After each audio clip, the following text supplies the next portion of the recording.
Hello and welcome back, everybody. The DanJohnUniversity.com podcast. I'm Dan John. Each and every week, I sit down and answer your questions. As a reminder, if you have questions, please send them to the podcast at this address, podcast@DanJohnUniversity.com. We have a good week of questions. You'll notice there's kind of a theme in a number of them. Basically, the theme is how to exercise, as you move into more and more decades. Well, let's get started with a question from Thomas. Thomas says this: I'm a 52-year-old male with a deep history of improper training, poor recovery, and a deep baggage of injuries. I've learned a lot and continue to make rapid progress in my recovery, through a combination of rolfing, self-massage, and rehab, but I still have a long way to go. As I progress, however, I continue to age, and I'm convinced about maintaining my muscle mass. I've heard about your armor building formula, but as of today, though my injuries prevent me from doing any kind of push exercises or even racking kettlebells or barbells over my head, I can, however, perform squats, deadlifts, and pulls, snatch pulls, clean pulls that I learned when I tried Olympic lifting. My question is, how you feel about using snatch pulls for armor building, and what protocol do you recommend? Okay, Thomas, and this is, folks, this is the problem with injuries and, getting hurt.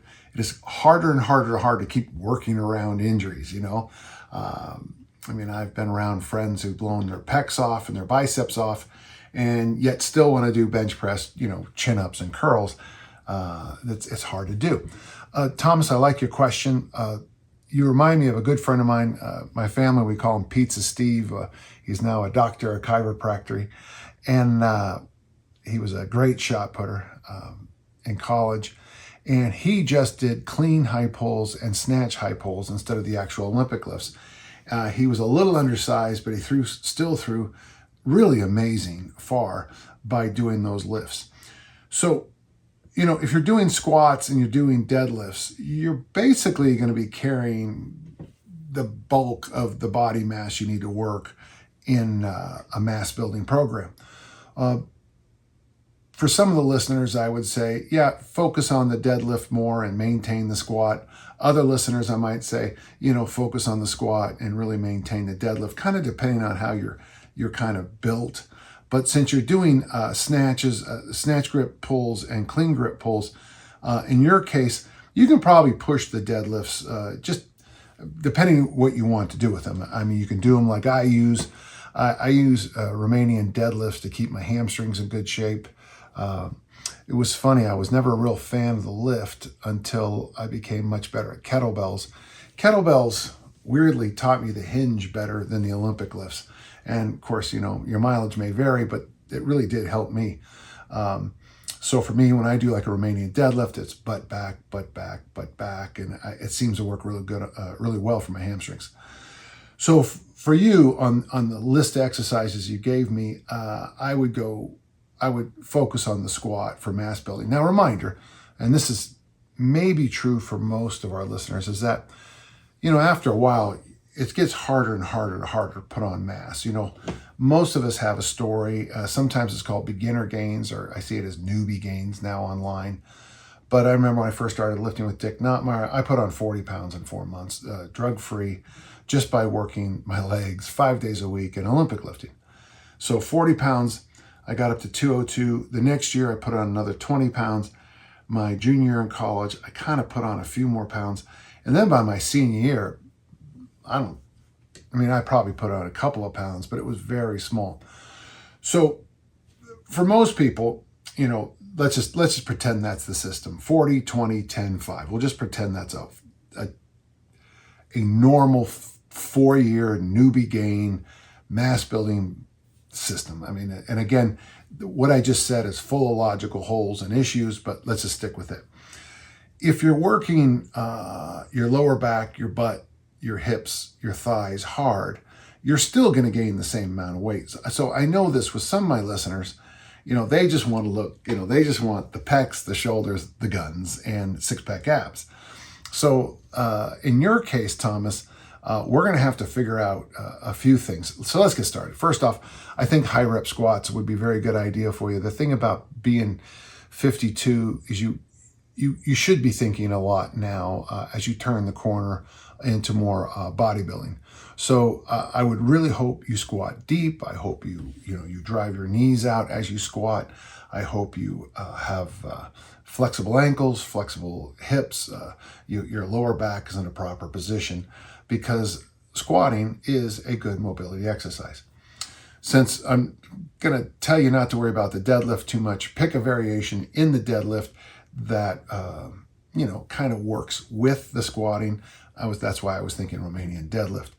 Now, finally, on the snatch pulls and the clean pulls, if you're going to do them for hypertrophy purposes, you're going to have, the rule is, more than 5, which is a lot for an Olympic lifter. But, you want to be in the 8 to 12 range. One thing I would suggest you try out a little bit is give yourself, anywhere between 3 and 6 weeks to bring these lifts up. I didn't see a lot of issues. You talk about shoulder issues, but you really don't talk much about like back issues. So one thing I'd recommend, maybe even at first, don't make them explosive, powerful snatch pulls.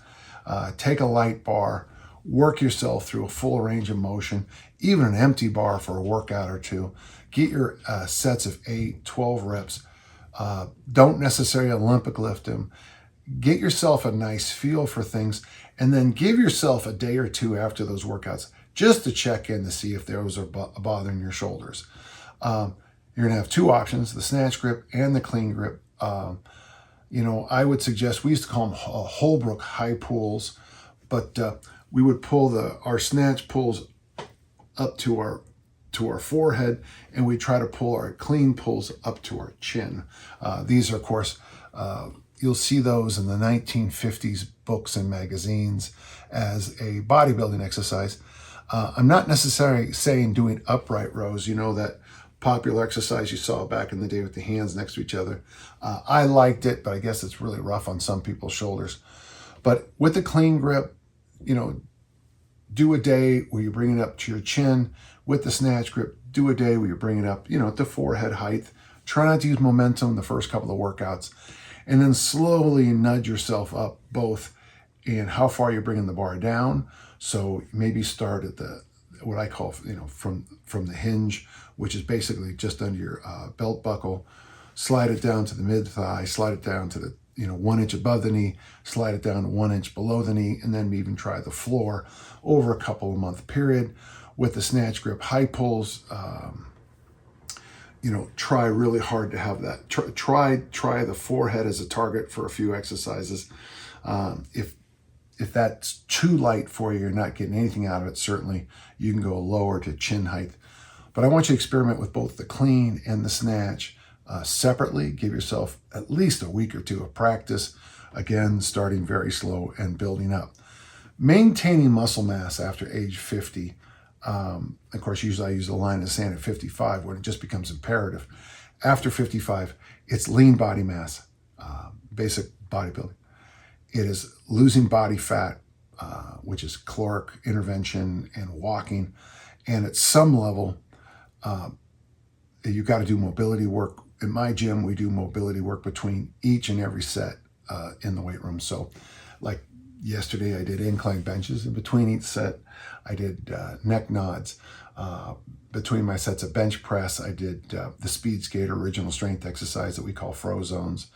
I did egg rolls. So I always try to, and these are on my mobility workouts here on YouTube that you can look up. So I do a set of that between every set. So if I'm doing 5 sets of an exercise, I'm also doing 5 sets of a complementary joint mobility exercise. Lean body mass is crucial. Joint mobility is second. And then at some level, you've got to do something that keeps the fast twitch muscle fibers. And I like what you're doing here with the high pulls. That's why I still compete as an Olympic lifter, is that, for 8 to 12 weeks, once, twice a year, I'm snatching, clean and jerking, and, working on my fast twitch muscle fibers, trying to keep them around. Maintaining muscle mass has to be a very focused thing after age 50, but you have to do it in conjunction with joint mobility. With your shoulder issues, I'd love for you to keep testing and trying to find some upper body movements that don't distress you. But for the bulk of us, we can get away. For most men I would work with, most men now. First off, you got to commit to the steps. You got to do your steps every day. 1 day a week, I do my great 8 sprints. This week it was twice. You can also do hill sprints. Walk, hill sprints, or sprint. And then if you're doing that and you're doing your 10 to 15,000 steps every day, then you can get away with 2 upper body workouts a week and 1 lower body workout for most men in most situations to maintain muscle mass. Now, you have to go backwards. If you're not getting your sprints in, you probably have to add more leg work in. If you're not getting your walking in, you're going to have to, I don't want you to, but you might have to light up the cardio somehow in your life. Personally, I'd rather see you walk, sprint 2 days a week and walk 7 days a week than do some of those other modalities. And there's nothing wrong with any of them. But the key, Thomas, and just remind yourself, you're 52. What do you be doing a decade from now, 2 decades from now, 3 decades from now, 4 decades from now? Because that's the key. Hope that was helpful. And it is a simple formula. Sprint once or twice a week, walk daily 10 to 15,000 steps, 2 upper body workouts, 1 lower. Do joint mobility between each and every set of every lifting exercise. Have some caloric intervention, and mostly try not to be an idiot, which is a hard one. And I know that in my own case. Thank you, Thomas. Fun question. Basically, we're right on the same question again with John. John says this: I'm a 78-year-old male training for a triathlon in September. Is there any reason why I can't do a strength training program 3 days a week with 1 day 3 by 8 reps, day 2 2 by 12, and day 3 5 by 5?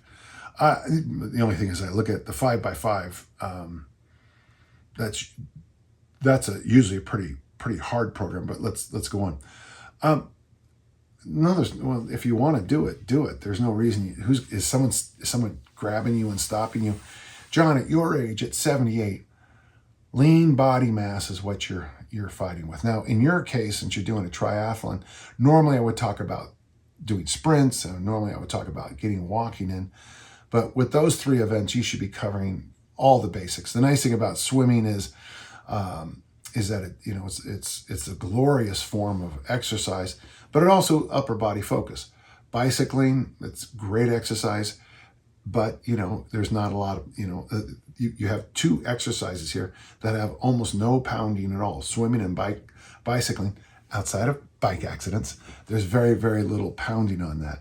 I was the first responder the other night on a bike accident right around the corner from here. The running does include the pounding, and a good way to offset that pounding is to lift weights. I don't want to comment on your workouts because I don't know what lifts you're doing, but especially if you're a machine trainer, 3 by 8, 2 by 12, and 5 by 5 is not a bad little weekly format. It keeps you in the traditional rep ranges, and I like it a lot. As we age, and let me repeat this, you've got to be really strict on lean body mass. You want to hold as much lean body mass as you can, which means as best you can increase muscle mass, as best you can, bring down that body fat. Of course, I suggest lifting 2 or 3 times a week, and you're doing that already. For most people, I suggest making sure you get your walks in. And then the next big factor on this, and then caloric intervention, of course, at some level, is, of course, joint mobility. My concern with triathlons and marathons for anybody over, 30, is that running tends to have issues with flexibility. All you need to do is go back to all those running magazines in the 70s, and when they're not talking about carbohydrate loading, they're always talking about injuries and how do these stretches to get rid of them. And of course, for a lot of people, the more they stretch, the more injuries they get. So think about joint mobility somehow. Between every one of those sets, I'd like you to do some joint mobility work. And basically, let me just give you the system I would use. For any push exercise, I recommend neck nods. For any pull exercise, we do elbow rolls or something called seated twisties. I'm putting my hand outside my left hand outside my right knee, and I'm letting my chin take me around, and then I'm going to go back and forth on these. With squats, I usually have people do 6-point rocks, or what Tim Anderson calls rocks. In the hinge family, we do speed skaters, which instead of bird dogs like this, they're bird dogs with the hands, like a speed skater going down. We do speed skaters, frozones, or bird dogs. And then for loaded carries, we do cross crawls, and that's right hand hits left knee, and you go back and forth like this. Get the joint mobility work in. I really encourage you to do the lifting, and let me know how you do. Thank you. This is fun, and I hope that answer had some value. Okay, we have a question from Thomas. I find myself in a situation where I've just turned 42 and have 3 small children, 2 boys aged 5 and 3, and a little girl who's 9 months old. How great. In short, my life is pure chaos, and I struggle to commit to specific training programs. Unfortunately, my brain functions best when I have a highly detailed plan that tells me exactly what to do each day. But that just doesn't align with my life anymore. I train exclusively at home, where I have a squat rack, a bench, various kettlebells, and a rowing machine. I'm not looking to beat out old personal records. My main goal is to maintain or improve my current strength, move better, have the energy to stay active with my kids for years to come, improve my conditioning with a combination of rowing and running. What would you do if I were in your situation? Well, Thomas, I was in the same situation. I was your age, and I had young ones, and I had to train. And what I did is I got smart. I'm going to give you a couple directions here. One of the reasons I really developed Easy Strength, and you can read more about it over there at danjohnuniversity.com/bookstore, where you can find the Easy Strength Omni book. The reason I like Easy Strength so much, Thomas, is because the workouts are 15 minutes. With what you have here, you can easily do a great workout there. And then, I would recommend after every Easy Strength workout, I would pick and choose, but maybe 3 days a week, you could do a rowing workout, and 3 days a week, you could do a walk-run program. The problem with the rowing machine, at least what I see, is people get way too intense with it. One thing I would recommend is that you try to get yourself in a situation with your rowing machine that you're not trying to win anything. The rowing machine I used to have this fun game with archery. You could row, and you get a certain rhythm, and you had to hit the arrow inside the scoreboard, the board.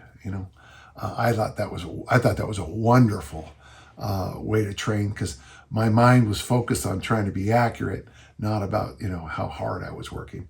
And I think it was only 300 rows, so it's a very reasonable thing. So my first recommendation to you, buy the book, Easy Strength Omni book, get into Easy Strength, following it the way we do Easy Strength for fat loss with a row.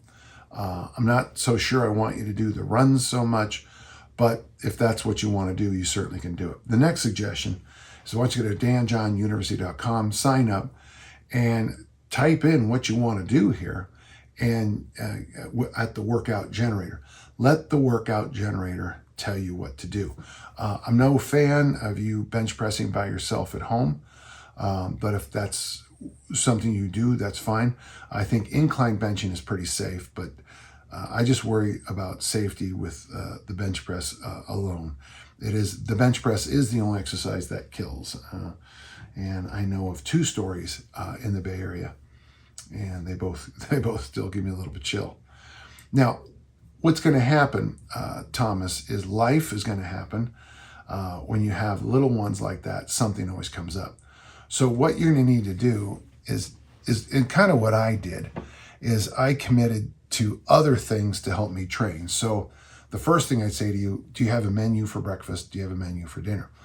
Having a menu and a shopping list that supports those menus is going to save you a lot of time. For example, one of the things I used to cook while I was getting my workouts in. Well, what I mean by that is I used, well, by the way, someone criticized me for using actual names, but so I have a Vitamix, I have a crock pot, and I have a George Foreman grill.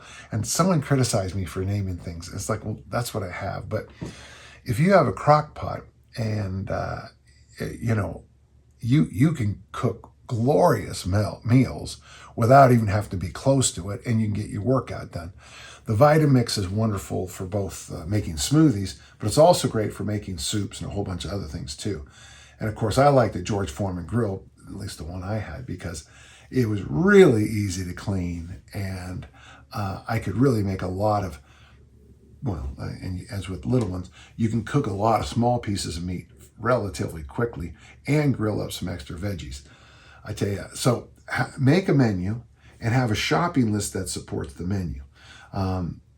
With little ones, you have to be an assassin when it comes to shopping. You have to have a list. You have to follow the list. I do think it's funny because my grandson Leo sticks stuff in the grocery cart on my daughter Lindsay.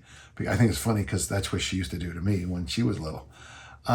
But when you're shopping with little kids, man, you got to get to the fruit and vegetable section. You got to get to the meat section. You got to get to the other sections you need to go. You got to hit and run. You got to get out of there. So get a shopping list, have a menu, know what days of the week you're going to do laundry. I used to do white laundry on Monday, dark laundry on Tuesday. And all it did was just kept my head clear. So I wasn't worried about laundry all the time. By the way, the day you do white laundry is also a good day to change the sheets and redo the beds and do a quick cleanup of the bedroom. We used to clean the bathrooms on Wednesday. Wednesday was the bathroom cleaning day. The more time you spend organizing home life, the more time you'll have to train. Now, I was a thrower at your age, so I didn't have to go on, very long rows or runs or anything. But I would get my 15-minute easy strength workout, go double check on, make sure, there were no fires in the house and nothing disaster had happened. And then if I had time, I went to the way back part of my house. It's the cover of Never Let Go, which that piece of art is based on. And I would either get my loaded carries in or my throws, my drills and the throws and my basic work in the throws done. And I was always within shouting distance of my children the whole time. Or I should say, I shouted, they screamed or cried or whatever. But that's what you have to do. If you're a busy person, if you're busy, you have to make sure that you don't have, you can't only juggle so many balls at once in the air. The more targeted you get with shopping lists, chores lists, menus, and by the way, I had a menu for breakfast too later, which I should have done in the beginning. You'll notice I wear the same clothes all the time. I picked that up because of the kids. I just had to cut out as many decisions as I could on my normal days. You cannot be making 1,000 decisions about dinner and then go out and front squat. You've got to keep all that mental energy in there for front squatting. I hope that helped. I didn't exactly give you a program because there's just too many variations, but either easy strength or the workout generator for the do this workouts, and then as best you can after those workouts, double check the house and then row or run. Thank you. I hope that helped. We have a question from Luke. Luke says this: why do some practitioners recommend Romanian deadlifts versus regular deadlifts? I have been working out with kettlebells. Seems like practitioners in the PT community push Romanians. Yeah, Luke, I don't know if that's true or not. I've never met a physio or I just don't meet many people who push Romanian deadlifts. So the reason I like Romanian deadlifts, and by the way, I was at the Olympic Training Center when Nico Vlad, the Romanian, where the Romanian deadlift comes from, was doing the exercise. So we were there, a group of us were a bunch of discus throwers there, and he did 300 kilos for a double. I mean, pretty impressive. It was just after he won the gold at the Olympics. But the most interesting thing about him is if he was in normal clothes, you wouldn't even know he lifted weights. He was a very normal looking guy, Nico Vlad. Done correctly, and to do the Romanian deadlift correctly, you have to almost think, like you said, kettlebell swings. So you start in a tall standing position, and the drill is to push your butt back. Now, if you go to my older videos here on my site, here on YouTube, you'll see a lot of these drills where we put a stick behind the person's butt, and the Romanian deadlift, they start tall, and they push their butt back until they hit the stick. Knees are loose, not locked out, and there's no standard of how much the knees need to bend. And by the way, for those of you who struggle with Romanian deadlifts, either put your toes, the balls of your feet up on a 2x4 or two thicker plates, so your toes are up, your heels are on the ground, but your toes are up. That really helps with this drill. So my toes are up, I'm standing tall, there's a stick behind me, I touch the stick, my partner moves the stick out a little bit farther, I slide down until I hit the stick, come back up, move the stick again, slide back down. And boy, very quickly, this will be my butt, here's my head. As that butt goes back farther, you'll feel very secure. Your body's inside of that column, you're safe. But what you really begin to feel is how much hamstring work that you're going to get out of Romanian deadlifts. And that's, I think, why I like Romanian deadlifts so much, is they really work the hamstrings in a way that doesn't give you the athlete's cramps like leg curls. Now, look, I like leg curls, but the problem is, especially in season or if you're working on sprinting, I just think, and your experience may vary, obviously, but sometimes doing leg curls with sprints or in a season is just too much tension on the hamstrings. But strangely, the Romanian deadlift has more this kind of tension, but it doesn't seem to end up in hamstring pulls. Hamstring pulls have really, I wouldn't say disappeared, but boy, they're a lot rarer than they used to be. And I think one of the reasons hamstring pulls have eased up, at least in my experience, is people don't do all those, those touch your toes hamstring stretches where you teach the hamstrings to fall asleep. Now you see a lot more active work on the hamstrings. Kettlebell swings and Romanian deadlifts, that combination seems to, you always got to be careful. I mean, hyperbole is my middle name, but I wouldn't say it completely stops hamstring pulls, but you certainly don't see as many of them. You just don't. It's interesting in my career how, in the 60s and early 70s, hamstring pulls were just epidemic. And then in the late 70s, it seemed everybody had shin splints.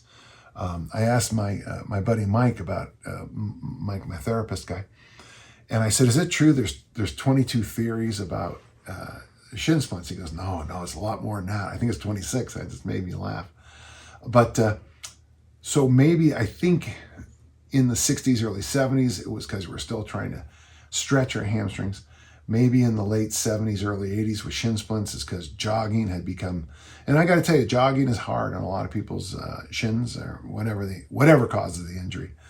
But personally, I think that's why Romanian deadlifts are a really good variation for most people doing deadlifts. Remember though, you start at the top on a Romanian deadlift the same way I teach at a kettlebell snatch. I teach kettlebell snatch top down style, not up. Start tall, be very proud, push your butt back, keep those knees soft, let the body figure out how much of a knee bend you need, and really stretch those hamstrings. And it's a great exercise.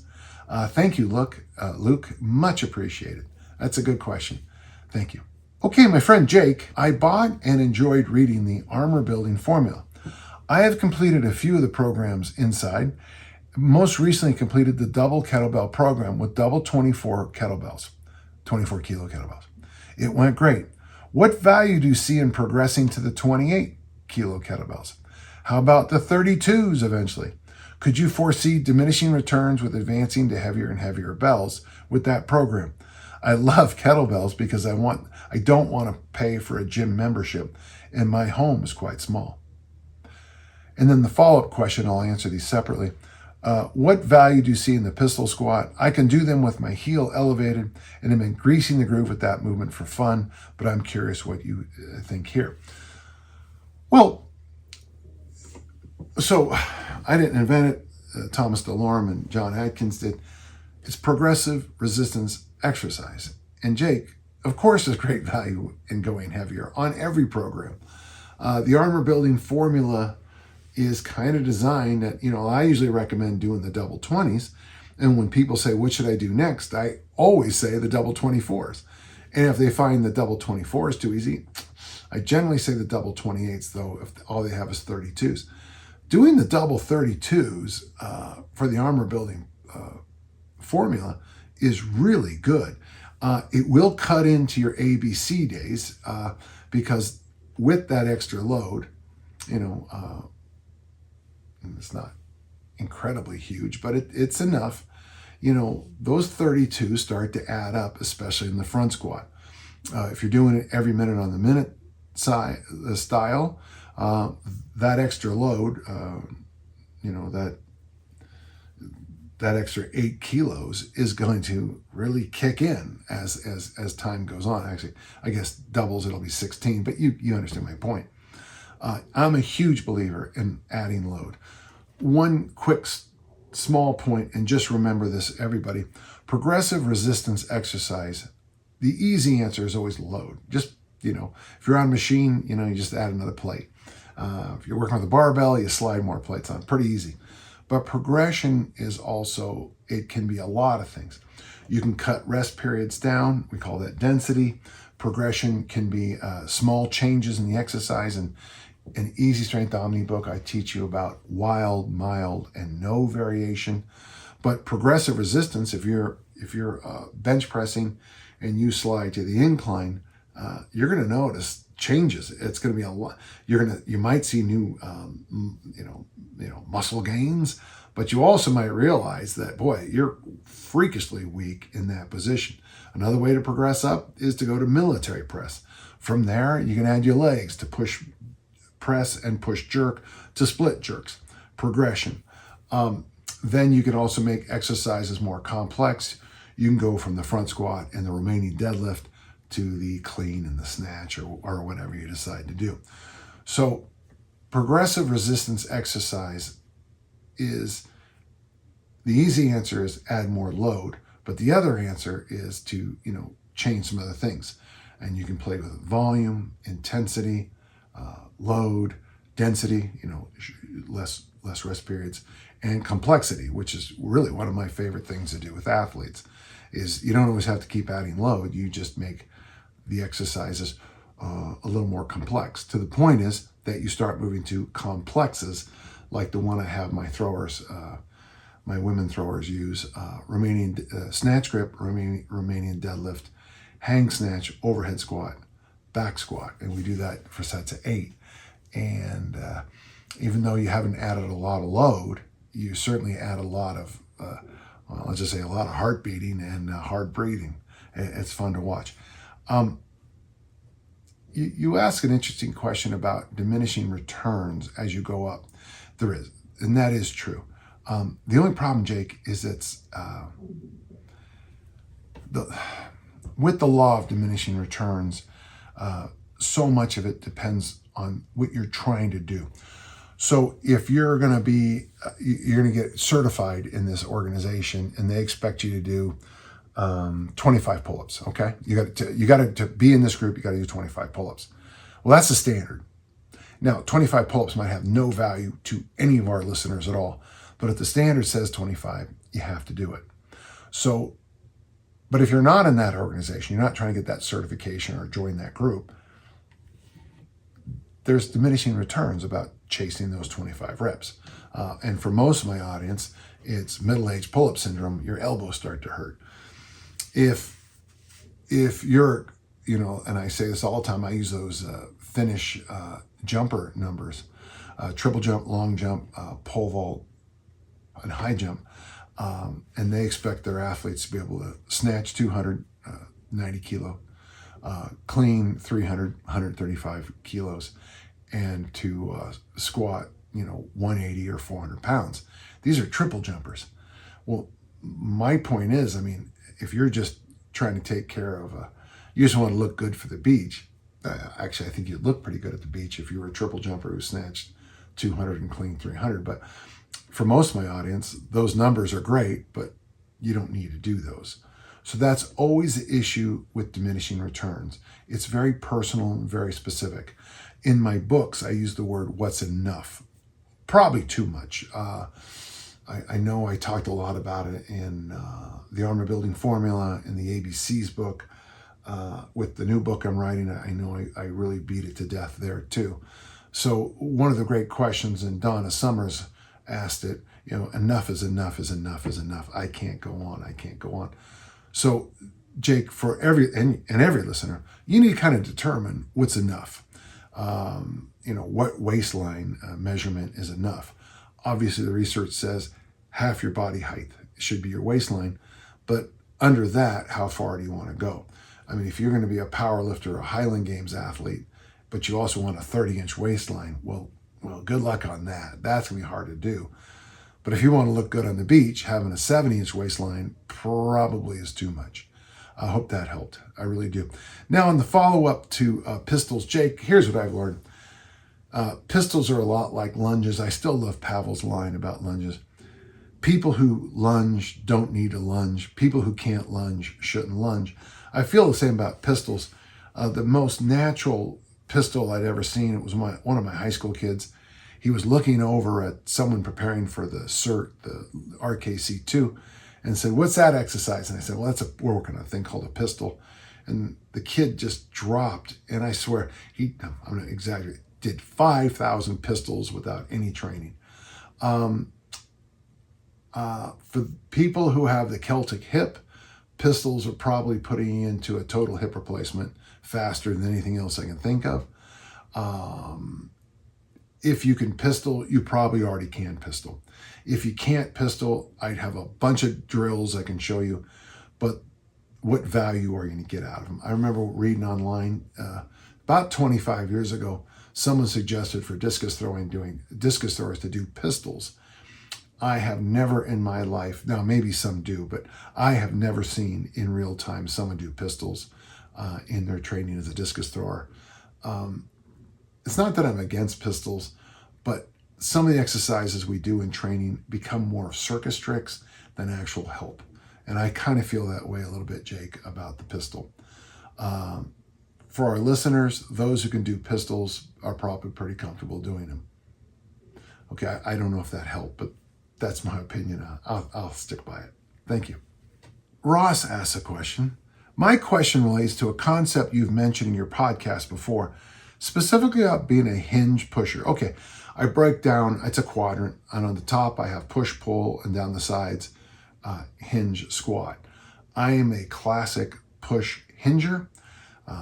My bench press in high school was, when I weighed 160, was probably more than our listeners. I never had to train the deadlift, but I was always the best deadlifter. My problems are the pull and squat. When I told Pavel about this, he laughed because he said, clearly, he's a pull hinger. So I hope that, I write about it more in Easy Strength Omni book. You can buy the book and read it there. I've also watched the videos on your channel about the quadrants and who may fit into quadrants. For example, Pavel's a hinge puller, and Olympic lifters generally are push squatters. My question is, how do you know what quadrant you best fit into? You mentioned in one video that you weren't sure if rock climbers were good pull squatters due to nature or nurture. At the elite level, it's going to be both. Okay.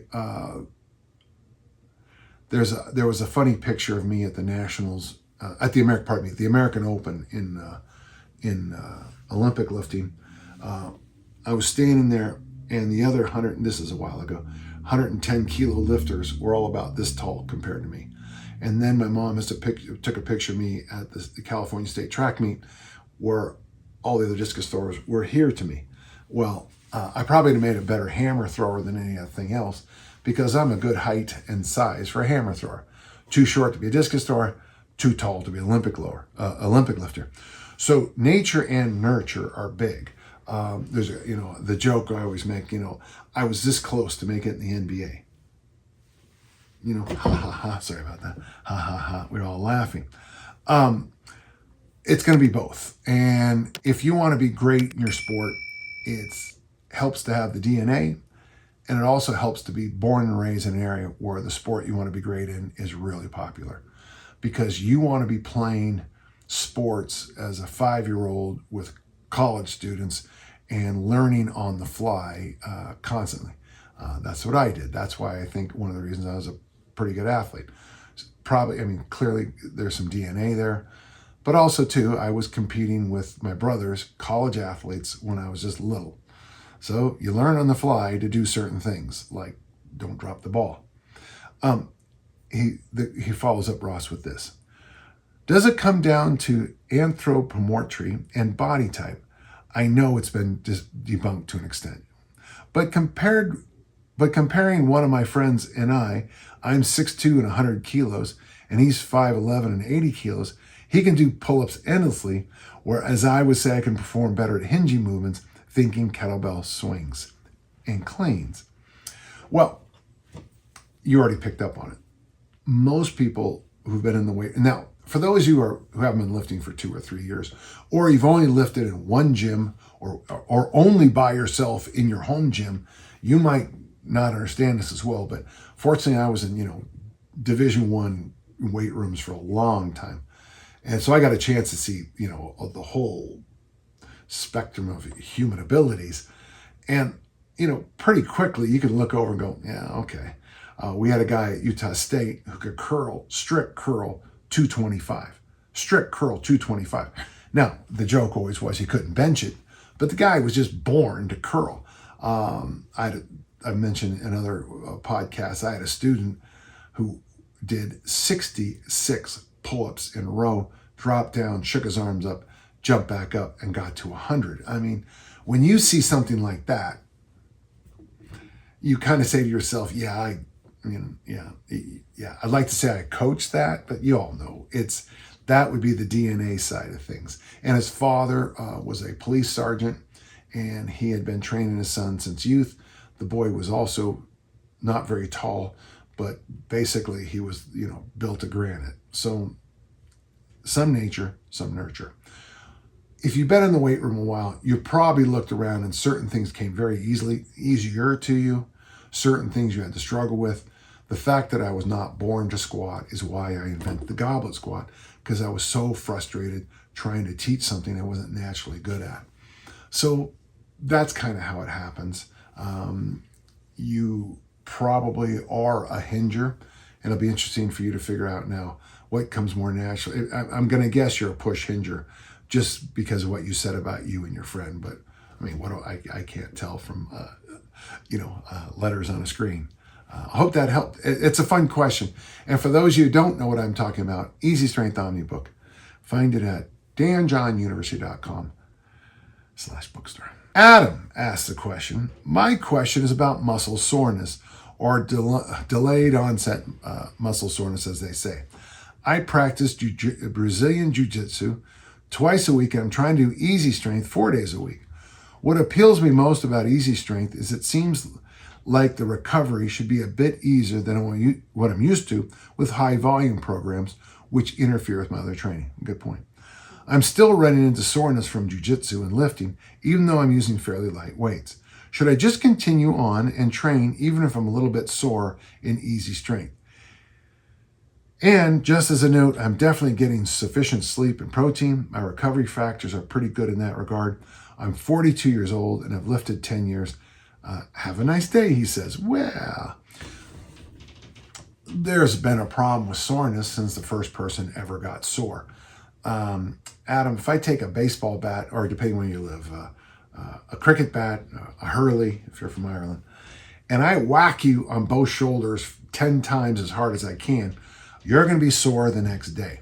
Now, this is not a good training template or anything, but why are you sore? You got sore because I hit you with a baseball bat. If you get into an auto accident, you're going to be sore because of the stresses, the physics of an automobile accident. In the weight room, we also get sore by, and now no one knows exactly what it is. I like the micro tear theory the best, but there's a whole bunch of theories about delayed onset muscle soreness. The problem with soreness, and those of you who've been lifting a while would know, is that a lot of people use it to figure out what they think is working, And so when you do, if you've never done inclines, you go, oh, it must be working here because I'm sore here. Or it could just be because you've been benching or doing push-ups your whole life and you suddenly change the angle and a whole new world happened. The way I was always taught to deal with soreness, this isn't probably a good way to deal with it, but I'll say it as kindly as I can. Shut up, Buttercup. I remember telling Dick Notmeyer my legs were sore, and he said, well, they're just going to get more sore because they're going to do more front squats. And I'm like, okay. So basically, when I first met Dick Notmeyer, my traps, my spinal erectors, my quads, and my glutes were basically just sore for the first 4 months. But that's also the most important 4 months of my athletic career. Sometimes soreness is just a sign that telling you you're doing something new, or, as I mentioned before, we do progressive resistance exercise. And as we progress, now load is the easiest factor, but also you change angles on things, which is mild variations. If you change even something as simple as your curl grip, you might find some mild soreness. Does that mean your biceps never worked because you were doing straight bar and now you're doing that easy curl bar? No, it's just maybe there's just a new learning going on. Or maybe you are hitting new muscle groups or part of a muscle group that was missed beforehand. I wouldn't trust that too much. But if you're getting sore doing a sport where you're fighting with people, getting thrown to the ground, and then you're blaming the weight room, I think you're missing some of it, Adam. I think the martial arts cause a lot of soreness. I did judo as a kid, and I got to tell you, sometimes even with those padded floors, and knowing how to take a fall, getting ippon-seonnage, if someone throws that and you don't take, if you don't land well, you'll be sore the next day because you're hitting the ground hard. I think back on my last high school football game, we played at 11 in the morning on Thanksgiving Day. And the interesting thing is we only played at nights all year long up until that one morning game. And by the time Thanksgiving dinner came around 6 or 7 hours later, 8 hours later, whatever it was, I couldn't believe how much my hands and forearms hurt because I'd always been in bed. So if we played games at 7 o'clock, I would be sore at 3, 4, 5 in the morning and sleeping through it, not noticing it.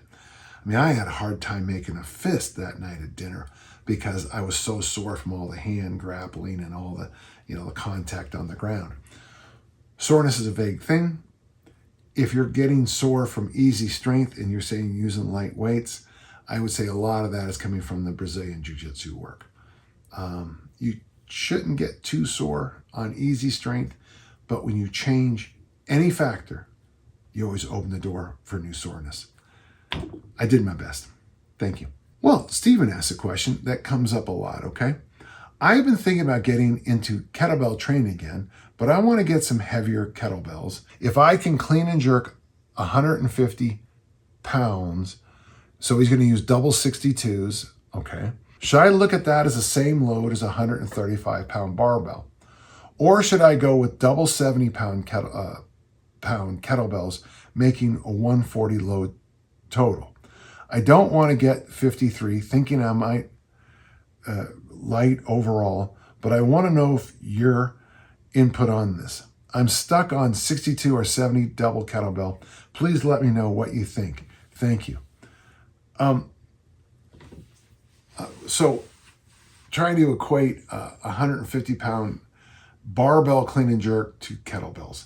Well, it comes down to this. How good is your kettlebell technique? I mean, there are some things we can do with barbells that are actually easier than kettlebells and dumbbells. I'm thinking like the bench press, incline press, military press. It's a lot easier, I think, to press. I think it's a lot easier to press 215 than it is to press two beasts. They're basically the same weight, but with the beasts, you got that independent suspension issue as you go up. And if you lose the groove on either side, you're in a lot of problem. I think almost universally for most people, the double 32s are as heavy as you should ever go in most home gym situations. I have the Beast. I have a bunch of 36s. I have a bunch of heavy kettlebells. But frankly, we use those for suitcase carries, for one-arm shrugs. Obviously, sometimes we'll do them for swings and things like that. When we do that conga line clean and press, I'll use that. Most people just deadlift it and move on. They don't clean and press it. Once you get above the 32s, you need to master those lifts. You need to be good at them. But for your specific question, instead of trying to imagine and do this intellectual discussion, the best thing I can tell you to do, Stephen, is put your 62s on the ground, which I'm guessing are 28s. Put your 28s, your 62s on the ground and clean and press it, and clean and jerk it, and see what happens. You'll probably find the first couple of times you do it that you'll be a little unstable overhead with the jerk with the kettlebells, only because, again, independent suspension overhead. You can't just lock one side down and the other side obeys. They're going to keep moving, which is why I always recommend in our certs an exercise Dick Notmeyer had me do all my career, and it sucked. Every time you do a jerk, at the top you do these tiny press outs, a little bit of elbow bend, and it really builds up the serratus muscles, those finger muscles here. But also it brings those shoulder blades underneath, and it really teaches the lockout. Now, the problem with that is I have been in meets where I've done press outs after the lift because that was so ingrained in me. I quickly learned not to because I got red lighted for doing it. But I think when you get those weights overhead, and I'd go as light as you could, do a few of those Dick Notmeyer press outs, get a sense of things, how that's feeling, and then experiment. This is going to be a personal experiment for you to see how it goes. And for those of you thinking about buying larger, bigger kettlebells, as best as you can, try them first. I don't know what your kettlebell community is like in your area, but I've had people ask me about 60-kilo kettlebells. Well, what would you do with a 60-kilo kettlebell? I mean, just moving it around the gym is going to be a workout. And honestly, how often are you going to use it?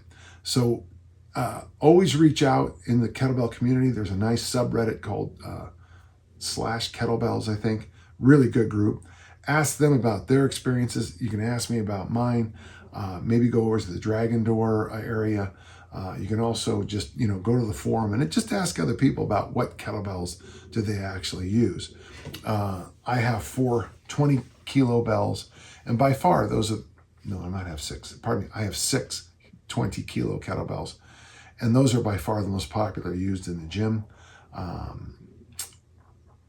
And even though right next to them are double 36s and 24s and everything, they just don't get that used comparatively. And I think one of the most important things about a home gym is you have to use every piece of equipment, because you have to defend it with, where you keep your hammer, your screwdriver, your mower, all the other stuff you have, Christmas stuff, you know how it goes in a home. Fine question. Thank you, Stephen. Well, there you go. That's it for today. A good list. Listen, if you have questions, please send them to us at podcast@danjohnuniversity.com. I love answering your questions. Each and every week I sit down. This is a question and answer podcast, and the good questions really help me. And I appreciate it because we had a lot of good ones today. So thank you. And until next time, let's all keep on lifting and learning. Thank you.